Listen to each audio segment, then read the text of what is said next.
나성 남포교회 한성윤 목실 스튜디오에 자리해 주셨습니다. 안녕하십니까 목사님? 네, 안녕하세요. 반갑습니다. 네, 네, 긴 팬데믹 끝자락에 서 있는데 목사님은 더 젊어지신 느낌이에요. 팬데믹을 겪으시면서 비결이 팬데믹을 있으시다면 겪으시면서 대부분의 분들이 젊어지시던데요.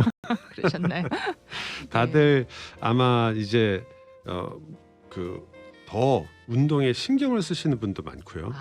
아침 운동을 열심히 하시고 아무래도 안 그러면 운동량 부족하다고 생각되시니까 또 많은 분들이 한편으로는 식사를 잘 하시게 되니까 아무래도 개인 주름이 좀 펴지는 개인 웨이시 좀 될 수 네, 있죠. 예. 주름이 좀 펴지는 그런 현상도 좀 있긴 있죠. 네네. 오늘 신앙적 이슈로 어떤 분께서 굉장히 좀 프랙티컬한 이슈를 전달을 해주셨거든요. 오늘 네네. 신앙 상담에서 꼭 다뤄주셨으면 한다라는 요청이었는데 네네. 이런 부분이 있습니다. 저희가 지금 팬데믹 이야기하고 있지만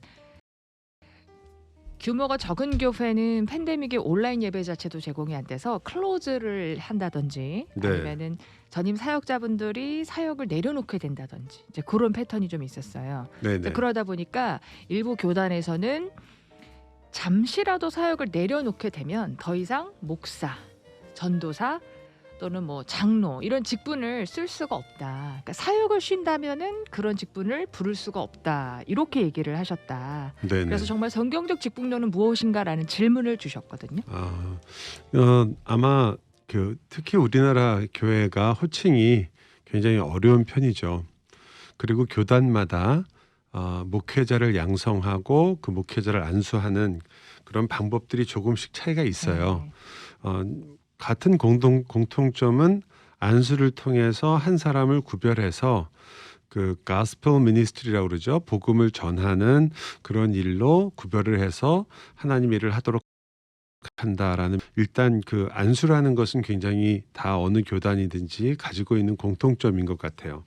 하지만 한편으로 우리가 어떤 교단은 안수에 대해서 조금 더 강조하거나 더 깊은 의미를 부여하고 어떤 교단은 단순히 그냥 이 사람이 특별한 사역을 위해서 구별을 받았을 뿐이다라고 이렇게 생각하는 경우가 있긴 하지만, 그러나 대부분 이 안수 자체는 어떤 그 오피셜하게 사람을 세워서 그 사람으로 하여금 그 일을 감당하도록 하는 거란 면에서 특히 사도행전에 나오는 바울과 바나바라든지 디모데라든지 이런 이미 성경에 나오는 예가 있기 때문에 저희가 이런 것은 안수라는 것은 상당한 의미가 있다는 것은 다 알고 있죠.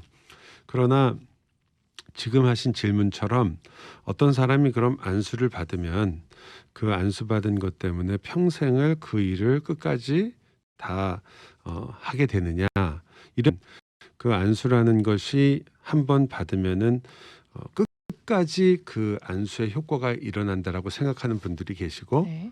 그렇지 않고 안수라는 건 기능적인 거기 때문에 그 기능이 끝나게 되면 안수를 받은 것들이 사실은 의미가 없기 때문에 다시 일반 성도와 같은 그런 자리로 돌아가는 것이 옳다고 여기는 그런 교단들이 있어요. 성경에 그럼 예를 든다면 있는가라고 찾았을 때는 성경에는 일반적으로는 한 사람이 예를 들어 바울이 사도로 부름을 받은 다음에 난 너무 힘들고 어려워서 못하겠다라고 하고 사도를 그만두거나, 혹은 디모데가 목회를 하다가 난 목회 도저히 힘들다 그래서 목회를 그만두거나, 혹은 어느 장로가 나는 장로였지만 나는 이제 더 이상은 장로 직분을 감당하기가 어렵다 그래서 장로직을 그만둔 그런 이야기가 없기 때문에, 그래서 그 부분이 굉장히 이 직분느냐에 따라서 조금 달라질 수는 있죠. 그래서 어떤 교단에서는 직분이라는 게 사실상은 상하 구조를 가진 게 아니다. 즉 직분을 가졌다고 해서 뭐 집사님이 더 높고 장로님이 그보다 조금 위고 목사가 그 위다, 이런 것들은 옳지 않다. 아마 그것은 어느 교단이든지 어느 정도는 비슷할 거예요. 특히 개신교는 예를 들어 우리가 알고 있듯이 카톨릭 그쪽에서는 확실한 이 구조가 있죠. 교황이 있기 때문에 또 주교가 있고 이런 그런 게 있지만, 사실은 개신교가 처음 종교개혁을 통해서 시작할 때는 그러한 것들에 대한 반대가 많았었어요.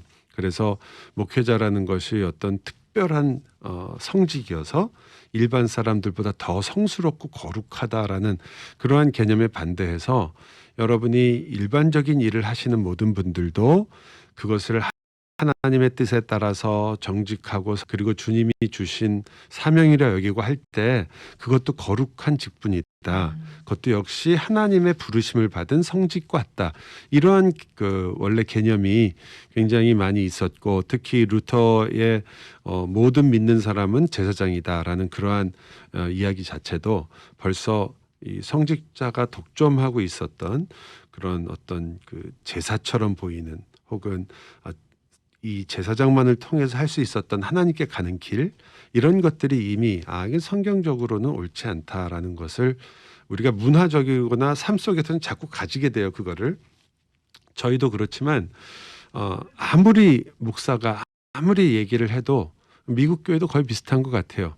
한국 교회나 전 세계적으로. 왜냐하면 인간의 마음 속에는 항상 영매에 대한 그러한 관심이 있어요.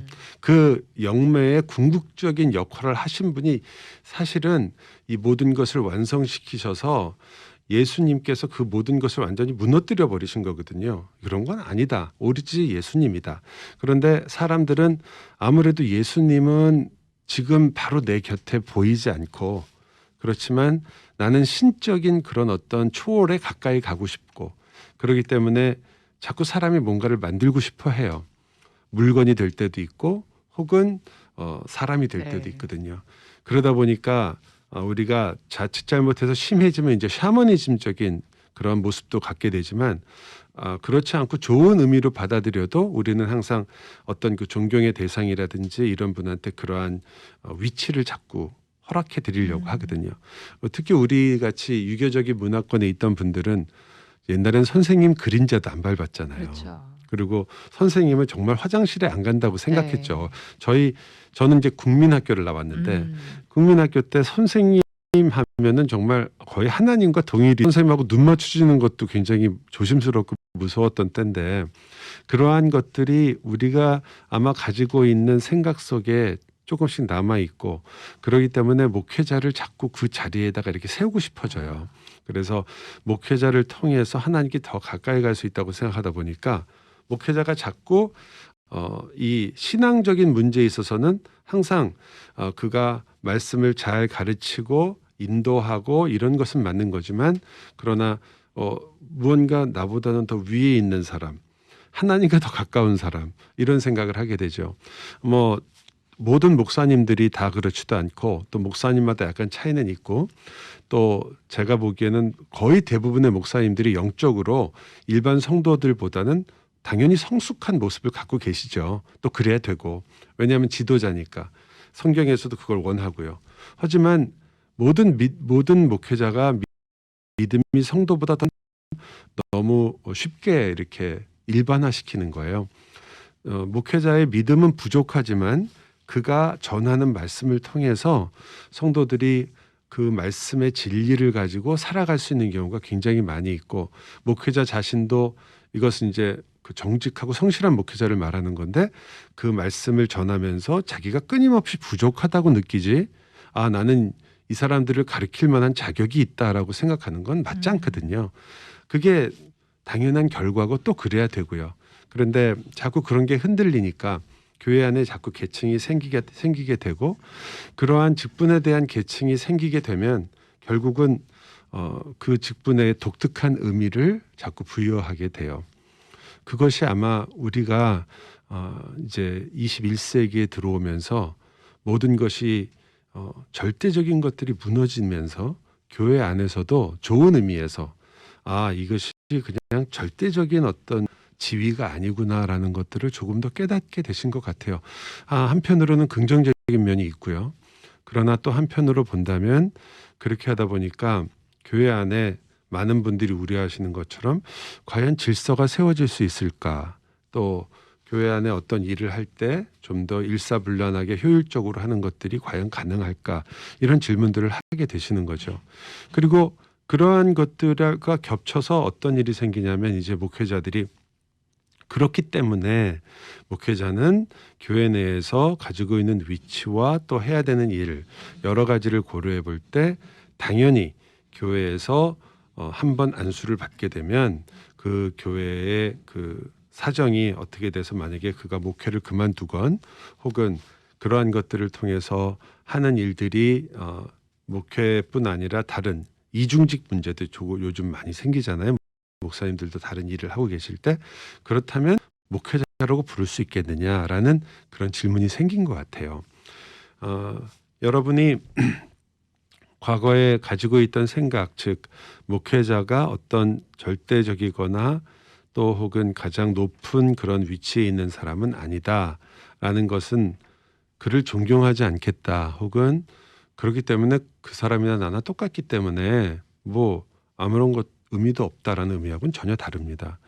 어버이와 자식은 같은 인간이죠. 그리고 인간적으로 볼 때는 평등합니다. 그러나 우리가 다 아는 것처럼 나를 낳아주신 어버이가 가지고 있는 위치가 있고 그것이 당연히 존경을 받고 공경을 받아야 할 이유가 되는 거죠. 나를 낳아주셨다는 것 때문에. 우리가 되게 목회자가 성경에 그래서 그들이 왜 마땅히 존경을 받아야 되는가를 이야기하는 것은 그 사람들이 그 원래 구조적으로 위에 있기 때문에 그들이 하나님의 말씀을 다루고 있고 그 말씀을 통해서 우리가 믿음을 키워가고 생활할 수 있다는 걸 알기 때문에 그래서 그와의 관계가 좋아야 하나님의 말씀을 받는 데 있어서 굉장히 좋은 통로가 될 수 있고 그리고 그와의 그 관계 속에서 존경심과 사랑이 왔다 갔다 해야 그래야지 본인이 교회에서 하나님 말씀을 듣고 예배하는 데 있어서 본인의 신앙이 성장하는 데 있어서 굉장히 유익하다라는 것은 말할 나위가 없거든요. 그러다 보면 아까 말씀드린 것처럼 과연 그런 목회자는 그러한 하고 있는 일을 보면은 계속 목회자는 한번 목회자면 끝까지 목회자인가 이런 질문이 생기는 거죠. 아까 제가 처음에 말씀드렸지만 여기에 대해서 성경적으로 그러니까 목회자는 목회를 하다가 만일 쉬게 되고 교회가 클로즈 되는 경우에 더 이상 목회자가 아니다라고 말할 수 있느냐? 그거는 저희가 이제까지 알고 있던 상식이나 성경의 여러 가지 진리를 보고 그 진리로부터 추출된 여러 가지 상황을 볼 때 아닌 것 같아요. 예를 들어서 사도 바울의 경우를 보자 말이죠. 사도 바울이 감옥에 갇혔어요. 그것도 한두 해가 아니라 한 해가 아니라 2년 갇힌 적도 있고 또 1년을 갇힌 적. 그러면 그동안에는 사도 바울이 정상적인 목회 활동을 못한 거죠. 그러면 사도 바울은 더 이상 목사도 사도도 아니고 장로도 아니냐. 그런 건 아닌 거잖아요. 우리가 잘 알죠. 따라서 그것이 뭐 아주 결정적인 그러한 논증이 되지는 못하지만 그러나 우리가 목회자가 심지어 그 목회를 그만둔 경우에도 그럼에도 불구하고 목회자라고 부르는 것 그 문제에 있어서는 우리가 조금 더 깊이 생각해 봐야 된다라는 거죠. 아니다 기다를 생각하기 전에 그걸 조금 더 아시려면 어떻게 목회자가 되는가를 조금 생각하시면 조금 더 쉬우실 거예요. 왜냐하면 많은 분들이 목회자는 신학교 나오고 그리고 안수 받으면 목회자다라고 많이 생각하시지만 여러분이 아주 잘 아시는 유명한 목회자 중에 신학교 안 나오신 분 계세요. 마틴 로이 존스 목사님도 신학교는 한 번 가보신 적이 없어요. 의사였고 그렇지만 그분을 시험을 했죠. 그 노회나 총회에서 시험을 했어요. 이분이 합당한 성경 지식을 갖고 있고 성경 말씀을 올바르게 전할 수 있는가를 반드시 시험을 하게 돼 있어요. 성경에서 요구하는 거니까요. 그렇게 하셔서 그 세움을 받기 위해서 안수를 하기 때문에 만약 그분이 그 안수를 받을 때 가장 중요한 요소가 두 가지가 있습니다. 하나는 개인적인 그러한 조건, 즉 성경에 대한 지식, 교회 역사에 또 교리에 대한 지식 이런 것들이 굉장히 중요해요. 또 하나는 콜링이에요. 과연 그가 부르심을 받았는가. 그 부분에 있어서 제가 보기에 한국 교우들 또 뭐 저를 포함해서 우리가 조금 희미한 것 같아요. 근데 그것이 굉장히 중요한 요소인데 대개 어떤 분이 신학교를 가고 거기서 졸업하고 졸업을 해서 목사가 되겠다고 하면 그 마음에 나는 목회자로서 하나님이 부르셨다라는 강력한 소명이 있잖아요. 그런데 성경의 여러 가지 증거로 보면 그 소명은 많이 쳐주면 50%짜리 소명이에요. 스스로에게 네. 갖는. 왜냐하면 우리가 워낙 그 욕심이 많고 또 우리 자신의 문제에 있어서 내가 좋은 쪽으로 생각하는 경향이 있기 때문에 자기도 모르게 나는 하나님을 위해서 산다라는 생각을 하다 보면 많은 분들이 목회자가 되는 게 가장 하나님을 위해서 산다고 생각하시거든요. 특히 교회가 부흥하는 시기에 특히 많이 그래요. 또 하나님이 그렇게 많이 부르시기도 하고요. 그런데 그것을 증명하는 또 하나의 컬링을 우리가 되게 뭐라고 물으냐면 성도들이 그 사람을 목회자로서 인정해 주느냐. 쉽게 말하면 성도 없는 목회자는 없는 거예요. 왜냐하면 목회를 하도록 목사를 부르신 이유가 에베소서에 있는 말씀처럼 목사와 교사로 부른 것은 성도를 세우기 위한 거거든요.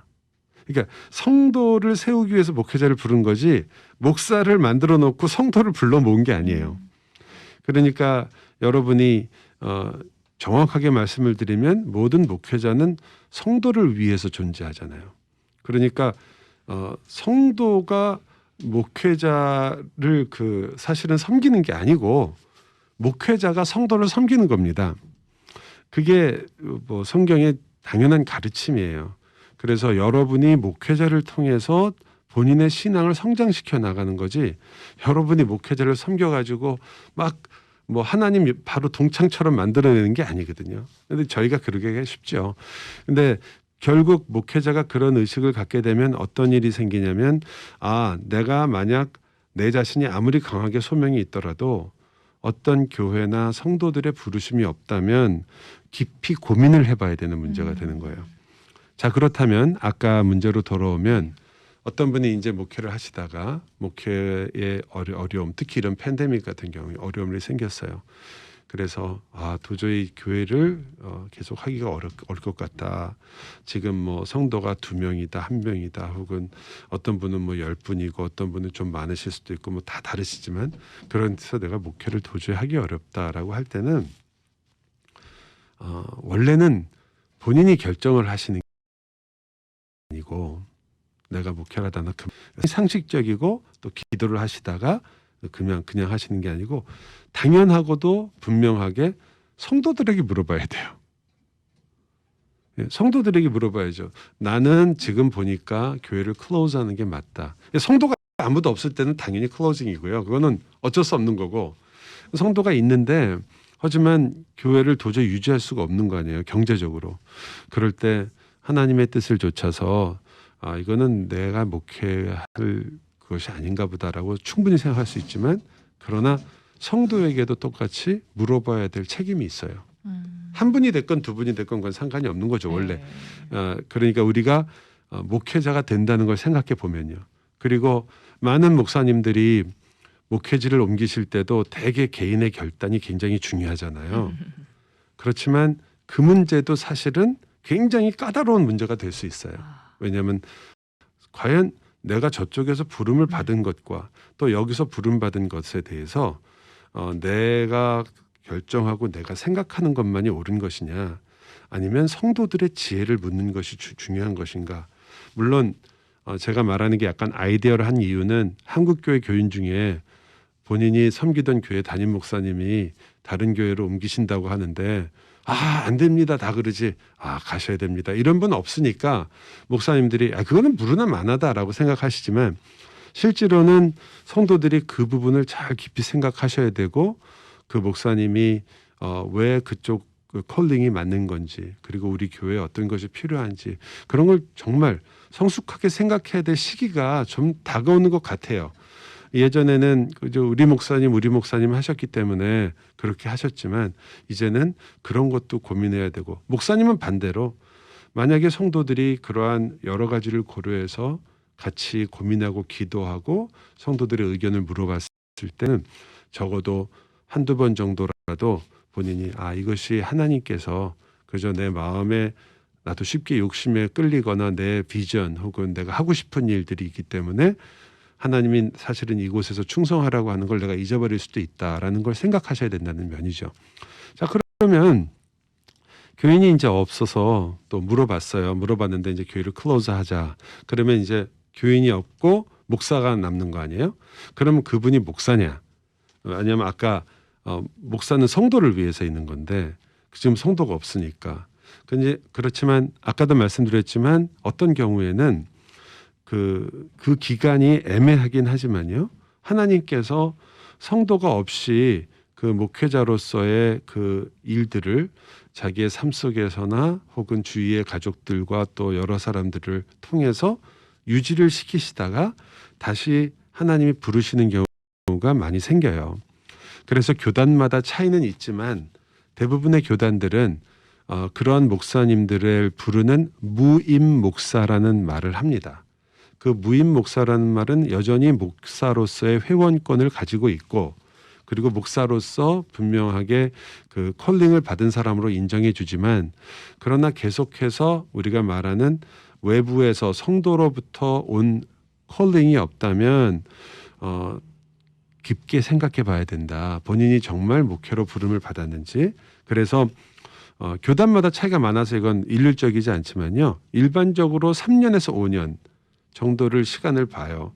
그래서 그 동안에도 전혀 콜링이 없다 그럴 때는 다시 그분에게 목회자로서의 생활보다는 이제 일반 성도로 돌아가는 것이 좋다라고 생각을 하고요.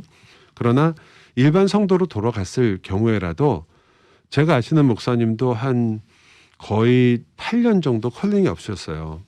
정말 많이 찾으셨는데 8년 동안이나 목회를 못 하셨는데 그래서 진짜 포기하셨거든요. 아닌가 보다. 그리고서는 일반 일을 하시기 위해서 준비까지 하시고 그러셨는데 근데 콜링이 왔어요. 그때. 그럴 때는 어떻게 하냐면 이제 어떤 교단에 만약에 다 똑같은 건 아닙니다. 또 헛갈리시면 안 돼요. 어떤 교단에서 5년을 잡았다. 무임 목사로 5년이면 당신이 이제 더 이상 목회로 부름을 받지 않은 것 같다. 그러므로 이제 일반 성도로서 섬겨라라고 했을 경우에 내가 근데 8년 만에 다시 부름을 받았습니다. 우리가 만들어 놓은 5년이라는 기한이 절대적인 게 아니잖아요. 그거는 그냥 인간의 지혜일 뿐이에요. 그렇기 때문에 그때는 그분을 다시 와서 안수를 다시 주진 않고요. 그런 모든 콜링을 다시 확인한 다음에 회원권을 회복시킵니다. 왜냐하면 그게 부름을 받은 증거가 되니까요.